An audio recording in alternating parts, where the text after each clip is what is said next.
നമുക്ക് ബാലിന്റെ ഗോമതിയുടെ ഇന്നത്തെ നല്ലൊരു കഥ ആയിട്ടാലോ? വീഡിയോ ഇഷ്ടപ്പെടുവാണെങ്കിൽ ഒന്ന് ലൈക്ക് ചെയ്ത് ഹൈപ്പ് ചെയ്യാൻ മറക്കരുത്. അതോടൊപ്പം തന്നെ ആദ്യമായി കാണുന്നവരാണെങ്കിൽ സബ്സ്ക്രൈബ് ചെയ്യാനും മറക്കരുത് കേട്ടോ. അങ്ങനെ നമ്മൾ കാണുന്ന ഒടുവില് ശ്രീദേവി എല്ലാവരുടെ മുന്നിൽ വല്ലാതെ നിൽക്കുകയാണ്. കാരണം ശ്രീദേവിക്ക് എന്ത് ചെയ്യണമെന്ന് പോലും അറിയത്തില്ല. ബാലൻ പറഞ്ഞു ഇനി ഇവിടെ നിൽക്കണ്ട, പോയിക്കൊള്ളാൻ പറഞ്ഞു. കഴിഞ്ഞപ്പോ ശ്രീകല പറഞ്ഞു അതെങ്ങനെ ശരിയാവും, പട്ടിയും പൂച്ചയൊന്നും അല്ല ഇത്, അങ്ങനെ അങ്ങോട്ട് പോകാൻ ഉദ്ദേശിച്ചിട്ടില്ല. എന്റെ മോൾ ഇവിടുന്ന് ഒരിടത്തേക്കും പോകത്തില്ല എന്ന് പറഞ്ഞു. ഉദയഭാനു ബാലന്റെ അടുത്ത് എന്നിട്ട് പറഞ്ഞു, ബാല ഇവൾക്ക് ഒരനുജത്തി കൂടെ ഉണ്ട്. ഇവളിപ്പം ഞങ്ങൾ ഇവിടുന്ന് കൊണ്ടുപോയിട്ടുണ്ടെങ്കിൽ, അല്ലെങ്കിൽ ബാലൻ പറഞ്ഞു വിട്ടിട്ടുണ്ടെങ്കിൽ അവളുടെ ജീവിതം കൂടെ തകർന്നു പോകും. ദൈവത്തെ ഓർത്ത് അങ്ങനെ ഉണ്ടാവരുത്. അപ്പോഴേക്കും ബാലൻ പറഞ്ഞു അതൊന്നും ഇപ്പോഴായിരുന്നല്ല ചിന്തിക്കേണ്ടിയിരുന്നേ, അതൊക്കെ നേരത്തെ ചിന്തിക്കണമായിരുന്നു. ഇപ്പോഴിതും പറഞ്ഞിട്ട് വന്നിട്ടൊന്നും ഒരു കാര്യമില്ല. മര്യാദയ്ക്ക് മോളെ വിളിച്ചോണ്ട് പോകാൻ നോക്ക്. അത് കേട്ടതും ശ്രീദേവി പെട്ടെന്ന് എല്ലാരും മാറി മാറി നോക്കുവാണ്. നോക്കിയിട്ട് ബാലന്റെ മുന്നിലേക്ക് വന്നു. ബാലന്റെ മുന്നിലേക്ക് എന്നിട്ട് ആ കാലിലേക്ക് വീഴ് കെട്ടിപ്പിടിക്കുകയാണ്. ബാലച്ച എന്നോട് ക്ഷമിക്കു ബാലച്ച, ഞാനിവിടെ ഒരു വേലക്കാരിയായിട്ട് കഴിഞ്ഞോളാം. അല്ലെങ്കിൽ വേണ്ട, നിങ്ങൾ എന്നെ ആരും സ്നേഹിക്കുമൊന്നും വേണ്ട, പക്ഷെ എന്നെ ഇവിടുന്ന് പറഞ്ഞു വിടല്. ഇവിടുന്ന് ഞാൻ പോയിട്ടുണ്ട്, പിന്നെ എനിക്ക് ആരുമില്ല, എന്നെ അങ്ങനെ പറഞ്ഞു വിടല് ബാലച്ചാന്ന് പറഞ്ഞുകൊണ്ട് കെട്ടിപ്പിടിച്ച് കരയുവാണ്. എല്ലാവർക്കും ഭയങ്കര സങ്കടമായി, മീനാക്ഷിക്കും ഇത്രയ്ക്കൊക്കെ. പക്ഷെ പറഞ്ഞിട്ട് കാര്യമില്ലല്ലോ. ബാലൻ പെട്ടെന്ന് എഴുന്നേറ്റ് അങ്ങോട്ട് മാറിപ്പോയി. ശ്രീദേവിക്ക് മനസ്സിലായി ബാലന്റെ അടുത്തൊന്നും നീതി കിട്ടില്ലെന്ന്. പിന്നീട് നേരെ മീനാക്ഷി അടുത്തേക്കുന്നു. മീനു ഒന്ന് പറ മീനു, എല്ലാവരോടും ഒന്ന് പറ. ഒന്നുമില്ലേലും നിന്റെ ചേച്ചിയായിട്ടല്ല ഞാനിവിടെ നിന്നേ. നിനക്കറിയാലോ നിന്നെ എത്രമാത്രം സ്നേഹിച്ചാ. നിങ്ങളൊന്നും ഇല്ലാതെ എനിക്ക് ജീവിക്കാൻ പറ്റില്ല. അപ്പോഴേക്കും ഗോമതിയുടെ ശാസനം വന്നു. മീനൊന്നും ഒരൊറ്റ വിളിയായിരുന്നു. മീനുവിന് എന്ത് ചെയ്യണമെന്ന് അറിയില്ല. പിന്നീട് മിത്ര അടുത്ത് എന്നിട്ട് പറഞ്ഞു, മോളെ മിത്ര, നീ ഒന്ന് പറഞ്ഞിട്ടുണ്ടെങ്കിൽ നിന്റെ അങ്കിൾ അനുസരിക്കും. ഒന്ന് പറ മോളെ, എനിക്ക് വേണ്ടിയിട്ടൊന്ന് സംസാരിക്കാൻ പറഞ്ഞു. പക്ഷെ മിത്ര ഒന്ന് കരയുവാണ്. ഒടുവിൽ അനുവിന്റെ അടുത്തേക്ക് എന്ന് പറഞ്ഞു, അതെ ബാലച്ചനോട് ഒന്ന് പറ മോളെ, നീ പറഞ്ഞിട്ടുണ്ടെങ്കിൽ ബാലച്ചൻ കേൾക്കുമെന്ന് പറഞ്ഞോണ്ട് ഇങ്ങനെ അപേക്ഷിക്കുവാണ്. അനു ഒക്കെ നിന്ന് കരയുവാണ്. അപ്പോഴേക്കും ഗോമതി പറഞ്ഞു, മതി നിർത്ത് നിന്റെ അഭ്യാസം, ഇനി നീ കൂടുതൽ ആരോടും കഞ്ഞിട്ട കാര്യമൊന്നുമില്ല എന്ന് പറഞ്ഞു. അപ്പോഴേക്കും ആനന്ദന്റെ അടുത്തേക്ക് ചെന്നു. ആനന്ദന്റെ അടുത്ത് എന്നിട്ട് ശ്രീദേവി കൈകൂപ്പി അപേക്ഷിക്കുകയാണ്. ആനന്ദേട്ടൻ ഒന്ന് പറ, എന്നോടൊന്ന് ക്ഷമിച്ചെന്ന് പറ, ഒരു വാക്കൊന്ന് പറ. ആനന്ദേട്ടൻ പറയുവാണെങ്കിൽ എല്ലാവരും അനുസരിക്കും. എന്നെ ഈ വീട്ടിൽ നിന്ന് പറഞ്ഞു വിടത്തില്ല. പ്ലീസ് ആനന്ദേട്ടാന്ന് പറഞ്ഞ് കൈ കൂപ്പുമ്പോഴത്തേനും ആനന്ദ് ശ്രീദേവി ഒന്ന് നോക്കി. എന്നിട്ട് പറഞ്ഞു, ഞാൻ നിന്നോട് ക്ഷമിച്ചെന്ന് പറയണോ അല്ലേ? ഞാൻ നിന്നോട് ക്ഷമിച്ചു എന്ന് പറഞ്ഞു കഴിഞ്ഞപ്പത്തിനും എല്ലാവരും ഇങ്ങനെ നോക്കുവാണ് ആനന്ദിനെ. പെട്ടെന്ന് ആനന്ദ് പറഞ്ഞു, ഞാൻ അങ്ങനെ പറയൂന്ന് കരുതിയോ? ഒരിക്കലും ഇല്ലടി, ഞാൻ അങ്ങനെ പറയില്ല. ഒരുപക്ഷെ എന്റെ അച്ഛനും അമ്മയൊക്കെ നിന്നോട് ക്ഷമിച്ചിട്ടുണ്ടായിരുന്നെങ്കിൽ ഈ വീട് വിട്ടുപോകാൻ തയ്യാറായിട്ടാ ഞാൻ നിന്നെ. അങ്ങനെ എന്തെങ്കിലും സംഭവിച്ചിട്ടുണ്ടായിരുന്നെങ്കിൽ പിന്നെ ആനന്ദ് ഈ വീട്ടിലുണ്ടാവത്തില്ലായിരുന്നു. എടി, നീ എന്നോട് ചെയ്ത അത്ര ക്രൂരമായ കാര്യങ്ങളൊക്കെയാ. ആനന്ദേട്ട പ്ലീസ് ആനന്ദേട്ട മിണ്ടരുത്. നിന്നോട് ഞാൻ ക്ഷമിക്കാനോ ഒരിക്കലും ഇല്ലെന്ന് പറഞ്ഞു. അപ്പോഴേക്ക് ശ്രീകല പറഞ്ഞു, എന്തിനാ മോളെ നീ എല്ലാവരുടെ മുന്നിൽ നിന്ന് കെഞ്ചുന്നേ? അങ്ങനെ നിന്നെ ഇവിടെ നിന്ന് ഇറക്കി വിടാനൊന്നും ആർക്കും പറ്റത്തൊന്നുമില്ല. നീ ആനന്ദിന്റെ ഭാര്യ എന്ന് പറഞ്ഞു. ഗോമതി പറഞ്ഞു, മര്യാദയ്ക്ക് മകളെയും വിളിച്ചുകൊണ്ട് പോകാൻ നോക്കിയോ? ഗോമതി, അങ്ങനെ എന്റെ മോളെയും വിളിച്ചോണ്ട് ഞാൻ അങ്ങോട്ട് പോകുന്നില്ല. അവൾ ഇവിടെ തന്നെ കഴിയും. ആനന്ദിന്റെ ഭാര്യയാണെങ്കിൽ ആൾ ഇവിടെ തന്നെ കഴിയും. അപ്പോഴേക്കും ഗോമതി പറഞ്ഞു, ചെയ്ത് കൂട്ടിയതൊന്നും പോരാ. എന്നിട്ട് നാണമുണ്ടാ നിങ്ങക്ക്? ഞങ്ങളുടെ മര്യാദയ്ക്കനുസരിച്ചാണ് നിങ്ങളെ വിളിച്ചു വരുത്തി ഇവളെ പറഞ്ഞു വിടുന്നേ. അല്ലായിരുന്നെങ്കിൽ ഇവളെ കഴുത്തിന് പിടിച്ച് പുറത്താക്കേണ്ടതായിരുന്നു. പക്ഷെ ഞങ്ങളത് ചെയ്തില്ലോ. അത് ഞങ്ങളുടെ അന്തസ്. അതുകൊണ്ട് മര്യാദയ്ക്ക് മോളെ കൊണ്ട് പോകാൻ നോക്കി. ഇവിടെ ഒന്ന് വലിയ അഭ്യാസം കാണിക്കാതെ. അത് കേട്ടതും ശ്രീകല പറഞ്ഞു, അങ്ങനെ അങ്ങോട്ട് വിളിച്ചോണ്ട് പോകുന്നില്ല ഗോമതി എന്ന് പറഞ്ഞു. അപ്പോഴേക്കും ഗോമതി ശ്രീദേവിയുടെ അടുത്തേക്ക് വന്നു. ശ്രീദേവിയുടെ കയ്യിലേക്ക് അങ്ങോട്ട് പിടിക്കുമ്പോഴത്തേനും ശ്രീദേവി പറഞ്ഞു, അമ്മയെന്ന് പറഞ്ഞ് വിളിക്കുവാണ്, മിണ്ടരുത് നീയ.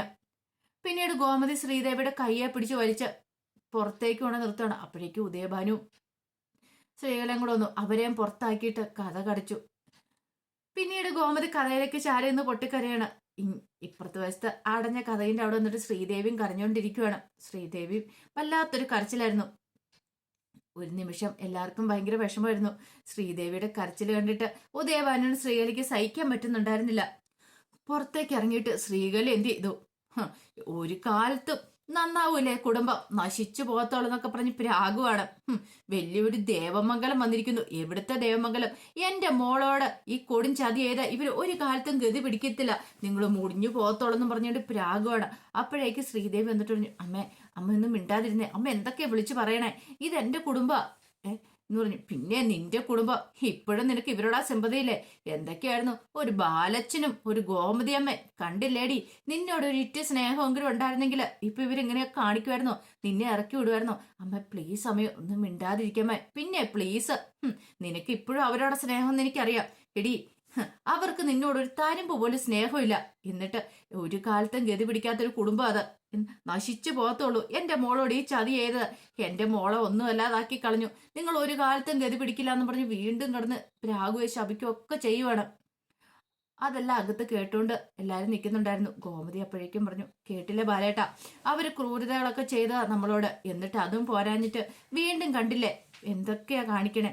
ഗോമതി, ഇനി ഇതിനെക്കുറിച്ച് സംസാരമില്ല. നമ്മൾ അവസാനിപ്പിച്ചാണ്. നമ്മളൊരു തീരുമാനം എടുത്തു കഴിഞ്ഞാൽ ഇനി ഇതിനെക്കുറിച്ചൊരു സംസാരം വേണ്ടാന്ന് പറഞ്ഞു. അപ്പോഴേക്കും ഗോമതി പറഞ്ഞു, എന്നാലും ബാലേട്ട കണ്ടില്ലേ അവര് പറയണേ, വേണ്ട. അപ്പോഴേക്കും ആര്യം പറഞ്ഞു, കുറച്ച് സമയം അവരവിടെ കിടന്ന് ചലച്ചിട്ട് അവരങ്ങോട്ട് പോയിക്കോളും. അത് മൈൻഡ് ആക്കേണ്ട കാര്യമില്ല. അത് കേട്ടപ്പോ ആനന്ദ് പറഞ്ഞു, ശരിക്കും പറഞ്ഞിട്ടുണ്ടെങ്കിൽ ഇപ്പൊ ചെന്നിട്ട് നാളെ ഉദയഭാനിട്ട് ഇട്ട് കൊടുക്കുക ചെയ്യണ്ടേ? അടിച്ചിറക്കി വിടുമായിരുന്നു ചെയ്യണ്ടേ? അതൊന്നും വേണ്ട ആനന്ദേട്ട എന്ന് ആകാശ് പറഞ്ഞു. ഇപ്പൊ നമ്മൾ തല്ലാനും വഴക്കിനും ഒക്കെ പോയിട്ടുണ്ടെങ്കിലേ നാട്ടുകാരൊക്കെ അവരുടെ ഭാഗത്ത് നിൽക്കുള്ളൂ. അതുകൊണ്ട് നമ്മൾ ഒന്നിനും പോകാതിരിക്കാൻ നല്ലത്. അവര് കുറച്ച് കഴിയുമ്പത്തിനും അങ്ങോട്ട് പോയിക്കോളൂ എന്ന് പറഞ്ഞു. പക്ഷേങ്കിൽ അനുവിനും മിത്രയ്ക്കും മീനാക്ഷിക്കും എല്ലാവർക്കും നല്ല സങ്കടം തന്നെയായിരുന്നു. എല്ലാവർക്കും ശ്രീദേവിയുടെ കാര്യം ഓർത്തിട്ടായിരുന്നു വിഷമം. ഇത്തിരി കഴിഞ്ഞു കഴിഞ്ഞപ്പോഴത്തേനും ശ്രീകല പറഞ്ഞു, ദൈവമേ, ഇവിടെയെങ്ങും ഒരു നാട്ടുകാര് പോലും ഇല്ലേ? കണ്ടില്ലേ എന്റെ മോളോട് അനീതി കാണിച്ചിരിക്കുന്ന ഞങ്ങളുടെ കുടുംബത്തോട് കോമഡി സ്റ്റോഴ്സ് ബാലം കാണിച്ച കണ്ടില്ലേ? ഇവിടെ ഒന്നും ചോദിക്കാനും പറയാനും ഒന്നും ആരുമില്ലേ? നാട്ടുകാരെ ഓടിവാ നിങ്ങളൊന്ന് കാണാനൊക്കെ പറഞ്ഞോണ്ട് അലറി വിളിക്കുവാണ് അവിടെ കിടന്നിട്ട്. അപ്പോഴേക്കും കൃഷ്ണമകൾത്തുനിന്ന് അച്യുതനും അനന്തനും അവരെല്ലാരും കൂടെ ഇറങ്ങി വന്നു. അച്യുതൻ അങ്ങോട്ട് പോകാൻ തുടങ്ങിയപ്പോ അനന്തം പറഞ്ഞു, എന്താ നീ ഇതെങ്ങോട്ടാ പോണേ? ഞാനിത് ചോദിക്കട്ടെ അനന്തേട്ടാ, പ്രശ്നം എന്താന്ന് ചോദിക്കട്ടെ. അതിന്റെ ആവശ്യമുണ്ടോ? വേണം, ചോദിക്കണം. അങ്ങനെ വെറുതെ ഇരുന്നിട്ട് കാര്യമില്ലല്ലോ എന്ന് പറഞ്ഞു. അങ്ങനെ അച്യുതൻ അങ്ങോട്ട് വന്നപ്പോഴത്തേനും ശ്രീകല ഉദയമാനും കൂടെ ഓടി അങ്ങോട്ട് ചെന്നു. എന്താ കാര്യം? എന്തിനാ ഇവിടെ കിടന്ന് ഒച്ചപ്പാടുണ്ടാക്കുന്നേ?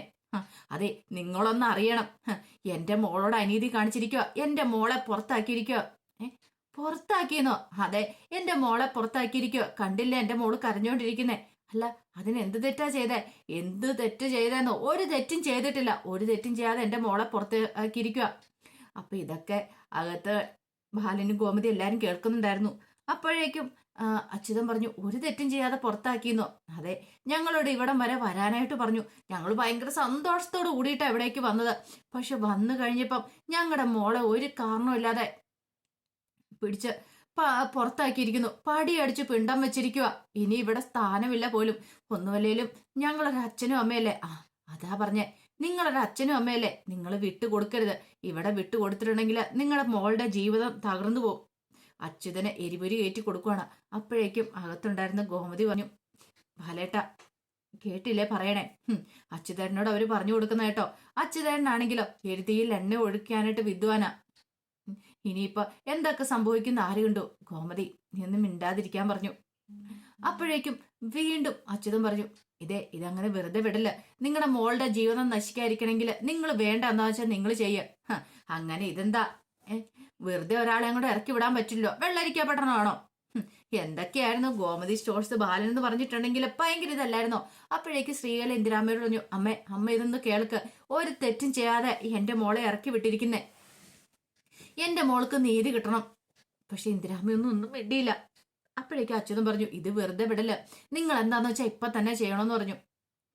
അത് കേട്ടത് ഉദയഭാനു പറഞ്ഞു, അങ്ങനെ ഞങ്ങൾ ഇവിടുന്ന് പോകാനായിട്ട് ഉദ്ദേശിച്ചിട്ടില്ല വാ ശ്രീകലെ എന്നും പറഞ്ഞിട്ട് ശ്രീകലയുടെ കയ്യെ പിടിച്ചു. എന്നിട്ട് പറഞ്ഞു, നമുക്കിവിടെ സത്യാഗ്രഹം ഇരിക്കാം. ഇവിടെ നമ്മൾ സത്യാഗ്രഹം ഇരിക്കും നമ്മുടെ മോൾക്ക് നീതി കിട്ടുന്നോടം വരെ.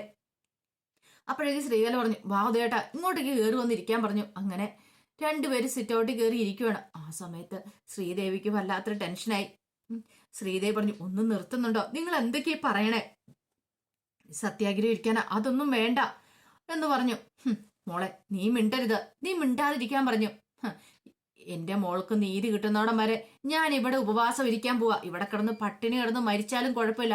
എന്റെ മോൾക്ക് നീതി കിട്ടണം. അല്ലാതെ ഈ ഉദയഭാനു ഇവിടുന്ന് ഇറങ്ങി പോകത്തില്ല എന്ന് പറഞ്ഞു. അപ്പോഴേക്കും ശ്രീദേവി ചെവി പൊത്തുവാണ്. ശ്രീദേവിക്ക് സഹിക്കാൻ പറ്റുന്നതിൽ അപ്പുറമായിരുന്നു.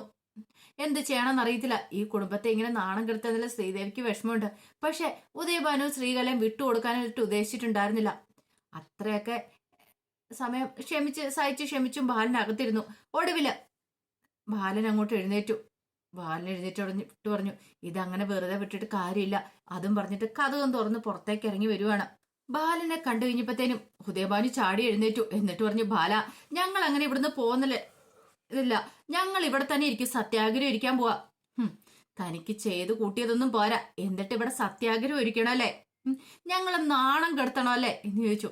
അപ്പോഴേക്കും ഉദയഭാനു പറഞ്ഞു, ഇവിടെ ഇരിക്കുക തന്നെ ചെയ്യും, ഉപവാസം ഇരിക്കും, ഇവിടെ ഇരുന്ന് ഞാൻ മരിച്ചാലും കുഴപ്പമില്ല. അപ്പോഴേക്കും ബാലൻ കൈ ഓങ്ങിക്കൊണ്ടങ്ങ് ചെന്നു. തന്നെ ഉണ്ടല്ലോ എന്ന് പറഞ്ഞ് അടിക്കാൻ തുടങ്ങുമ്പോഴത്തേനും പെട്ടെന്ന് ശ്രീദേവി ചാടി എഴുന്നേറ്റു. ബാലച്ചാന്ന് വിളിക്കുകയാണ്. ബാലൻ കൈ താഴ്ത്തി, ബാലച്ച പ്ലീസ് അച്ഛനെ ഉപദ്രവിക്കരുതെന്ന് പറഞ്ഞു, അച്ഛനെ ഒന്നും ചെയ്യരുതെന്ന് പറഞ്ഞു. അപ്പോഴേക്കും ഉദയഭാനു പറഞ്ഞു, അങ്ങനെ അങ്ങോട്ട് വിടാൻ പോകുന്നില്ല, എന്താണെങ്കിലും ഞാൻ സത്യാഗ്രഹം ഇരിക്കുക തന്നെ ചെയ്യും. ബാലൻ പറഞ്ഞു, ഇരിക്കടോ, താൻ സത്യാഗ്രഹം ഇരിക്കിവിടെ, താനിരിക്കണം. ശരിക്കും സത്യാഗ്രഹം ഇരുന്നിട്ടുണ്ടെങ്കിൽ നാണം കിടാൻ പോകുന്ന ആരാന്നറിയോ? താൻ തന്നെ ആയിരിക്കും നാണം കിടന്നേ, താനും തന്റെ കുടുംബമായിരിക്കും. അത് കേട്ടുകഴിഞ്ഞപ്പോ കൃഷ്ണമംഗലത്തുള്ളവരെല്ലാം ഇങ്ങനെ നോക്കുക. താനും തന്റെ കുടുംബം ചെയ്ത ചതി അതെല്ലാവരോടും എനിക്ക് പറയാനായിട്ടൊരു അവസരവാ. താനിരിക്കുക, എന്നിട്ട് വേണം അതൊക്കെ വിളിച്ചു പറയാനെന്ന് പറഞ്ഞു. അപ്പോഴേക്ക് ശ്രീകലയുടെ ഉദയഭാനുവിന്റെ മുഖമൊക്കെ അങ്ങോട്ട് മാറി. ഉദയഭാനു പറഞ്ഞു, ബാല, ഞാൻ ചെയ്ത തെറ്റിന് എന്നോട് ശിക്ഷിച്ചു, പക്ഷെ ഒരു കാരണവശാലും എന്റെ മോളെ ശിക്ഷിക്കരുത്. എടോ, മിണ്ടാതെ മോളെ വിളിച്ചുകൊണ്ട് പോകുന്നത് തനിക്ക് നല്ലത്, അല്ലെങ്കിലുണ്ടല്ലോ ഇപ്പൊ തന്നെ അതിനോട് എല്ലാം തീരുമാനം ഉണ്ടാക്കും. ഞാൻ എല്ലാവരുടെയും ഞാൻ അങ്ങോട്ട് വിളിച്ചു പറയും, പിന്നെ തനിക്ക് തലയുയർത്തി നടക്കാൻ പറ്റത്തില്ല എന്ന് പറഞ്ഞു. അപ്പോഴേക്കും ശ്രീദേവിയൊക്കെ ആകെപ്പാടെ നാണം കിട്ടി നിൽക്കുവാണ്. കൃഷ്ണമംഗലംകാരെല്ലാം നോക്കി നിൽക്കുമല്ലേ. ശ്രീദേവി പെട്ടെന്ന് പറഞ്ഞു, ബാലച്ച, ഞങ്ങൾ പോയിക്കോളാം, ഒരു പ്രശ്നം ഉണ്ടാക്കത്തില്ല, ഇനി ഇവിടെ ഇരിക്കാനും പോകുന്നില്ല എന്ന് പറഞ്ഞു. അങ്ങനെ എന്ത് ചെയ്തു, ഒടുവില് ശ്രീദേവി അവരെ വിളിച്ചോണ്ട് അവിടെ നിന്ന് ഇറങ്ങുവാണ്. ആ പോകുന്ന സമയത്ത് ശ്രീകല വിട്ടുകൊടുത്തില്ല. ശ്രീകല പറഞ്ഞു, നശിച്ചു പോകത്തുള്ളൂ ഈ ദേവമംഗലം, ഒരു കാലത്തും ഗതി പിടിക്കത്തില്ല. കണ്ടു, എന്റെ മോളുടെ കണ്ണീര് വീണത് അവിടെ, ഇനി ഇവിടെ ഗതി പിടിക്കുമെന്ന് കരുതിയിട്ടാണോ ഇരിക്കുന്നത്? ഒരിക്കലും ഗതി പിടിക്കില്ല. അപ്പോഴേക്കും ബാലൻ അങ്ങോട്ട് ഇറങ്ങി വന്നു. ബാലൻ വന്നിട്ട് പറഞ്ഞു, മര്യാദയ്ക്ക് ചിലക്കാതെ പോകുന്ന നിനക്ക് നല്ലത്, അല്ലെങ്കിലുണ്ടല്ലോ എന്റെ വായിലിരിക്കുന്ന വല്ലതും കേൾക്കുമെന്ന് പറഞ്ഞു. അപ്പോഴേക്കും ശ്രീകല നേരെ ആനന്ദിന്റെ നേരെ തിരിയുവാണ്. എന്നിട്ട് പറഞ്ഞു, നിൽക്കുന്ന ഒരു കിഴങ്ങൻ, ഒന്നിനും കൊള്ളത്തില്ലാത്തൊരു കിഴങ്ങൻ എന്ന് പറഞ്ഞിട്ട്, വാ മോളെ എന്നും പറഞ്ഞിട്ട് ശ്രീദേവിയും വിളിച്ചുകൊണ്ട് അങ്ങോട്ടേക്ക് ഇറങ്ങി. അതേസമയം എല്ലാവർക്കും നല്ല സങ്കടമായിട്ടുണ്ടായിരുന്നു. എല്ലാവരും അകത്തേക്ക് കയറി പോവുകയും ചെയ്തു. എന്തൊക്കെയോ പ്രതീക്ഷിച്ചിരുന്ന അച്യുതന്റെ ആശ്രയിക്കൊക്കെ വല്ലാത്തൊരു വിഷമായി. അങ്ങനെ അവിടെ നിന്ന് ഇറങ്ങി നടക്കുന്ന സമയത്ത് ശ്രീകല പറഞ്ഞു, ഇതങ്ങനെ വെറുതെ വിടല്ല ഉദയേട്ട, ഇത് നമുക്ക് പകരം വീട്ടുക തന്നെ ചെയ്യണം, ഒന്നിനും വെറുതെ വിടല്ല. അത് കേട്ടതും ശ്രീദേവി തിരിഞ്ഞങ്ങോട്ട് നിന്നു. എന്ത് പകരം വീട്ടണമെന്ന്? അവര് ചെയ്തത് എന്താ ശരിയായിട്ടുള്ള കാര്യമല്ലേ? അവർ ചെയ്ത് ഒട്ടും കുറഞ്ഞു പോയിട്ടില്ല. ബാലച്ചനും അമ്മയൊക്കെ ചെയ്ത നല്ല കാര്യം തന്നെയാ. അവരുടെ സ്ഥാനത്ത് നിങ്ങളാണെങ്കിലും ഒന്ന് ചിന്തിച്ചു നോക്കിയിട്ടുണ്ടോ? അപ്പോഴേക്കും ഉദയഭാനു പറഞ്ഞു, മോളെ, അതിനത്രയും വലിയ കള്ളത്തരമൊന്നും മിണ്ടരുത്, ഒരക്ഷരം പോലും മിണ്ടരുത്. ചെറിയ ചെറിയ കള്ളത്തരങ്ങള്, ഇതാണോ ചെറിയ ചെറിയ കള്ളത്തരങ്ങള്? നിങ്ങൾക്ക് രണ്ടുപേർക്കും മിണ്ടാനുള്ള യോഗ്യതയില്ല. എന്നോട് സംസാരിച്ചുകൊണ്ട് വന്നേക്കല്, സമനില തെറ്റിയാ ഞാൻ നിൽക്കുന്നേ. അപ്പോഴേക്കും ഉദയഭാനു പറഞ്ഞു, മോളെ അങ്ങനെ പറയരുത്. ശ്രീകല പറഞ്ഞു, മോളെ, ഞങ്ങളുടെ അവസ്ഥ നിങ്ങളോട് മിണ്ടരുതെന്നാ പറഞ്ഞേ, മര്യാദയ്ക്ക് വന്നോണം എന്നും പറഞ്ഞുകൊണ്ട് ശ്രീദേവി ദേഷ്യത്തോടു കൂടി നടക്കുവാണ്. കുറച്ച് കഴിഞ്ഞപ്പോഴത്തേനും അനന്തന്റെ അരിയിലേക്ക് അലോക് വന്നു.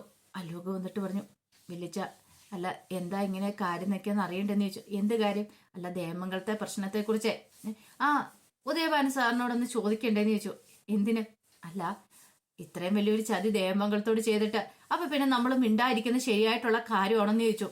അത് കേട്ടോടെ അച്യുതൻ വരുന്നേ, എന്ത് ചോദിക്കുന്ന ആരെയാടാ പറയണേ? അല്ലെങ്കിലും ഞാൻ ശ്രദ്ധിക്കുന്നുണ്ട്. ആ കോടതിയിലുള്ള പ്രശ്നത്തിന് ശേഷം അന്ന് അവളുടെ കാലേ വീണ് നീ മാപ്പ് ചോദിച്ചു. അതിനുശേഷം ദേവമംഗലംകാരോട് നിനക്ക് ഇത്തിരി പ്രേമം കൂടി തുടങ്ങിയിട്ടുണ്ട്. എന്നു മുതലാടാ നിനക്ക് അവരോട് ഇത്ര സ്നേഹം തോന്നി തുടങ്ങിയിരിക്കുന്നത്? ഒരു കാര്യം ഞാൻ പറഞ്ഞേക്കാം, കൂടുതൽ അവരുടെ കാര്യത്തിൽ ഇടപെടാൻ പോകുന്നു വേണ്ട. അവള് നിനക്ക് മാപ്പ് വന്നെന്ന് കരുതിയിട്ടെ ഞാൻ അവരോട് പൊറുക്കാൻ പോകുന്നൊന്നുമില്ല. ദേവമംഗലം എന്നും എന്റെ ശത്രു തന്നെയാന്ന് പറഞ്ഞു. അത് കേട്ട് കഴിഞ്ഞപ്പോൾ അലോക് എന്ത് ചെയ്യണമെന്ന് അറിയില്ല, നിൽക്കുവാണ്. എന്തായാലും ഇന്ന് മെഗാവിശേഷം തന്നെയാന്നാ പറയുന്നത് കേട്ടോ. പക്ഷെ ഒരു അരമണിക്കൂറത്തെ കഥ മാത്രം വന്നിട്ടുള്ളൂ. എന്തായാലും ഇതിന്റെ ബാക്കി വരുന്ന അനുസരിച്ച് ഞാൻ ചാനലിനകത്ത് അപ്ലോഡ് ചെയ്യാട്ടോ. അപ്പോൾ ഒരിക്കൽ കൂടി എല്ലാവർക്കും ശുഭദിനം നേർന്നുകൊണ്ട് നിർത്തുന്നു.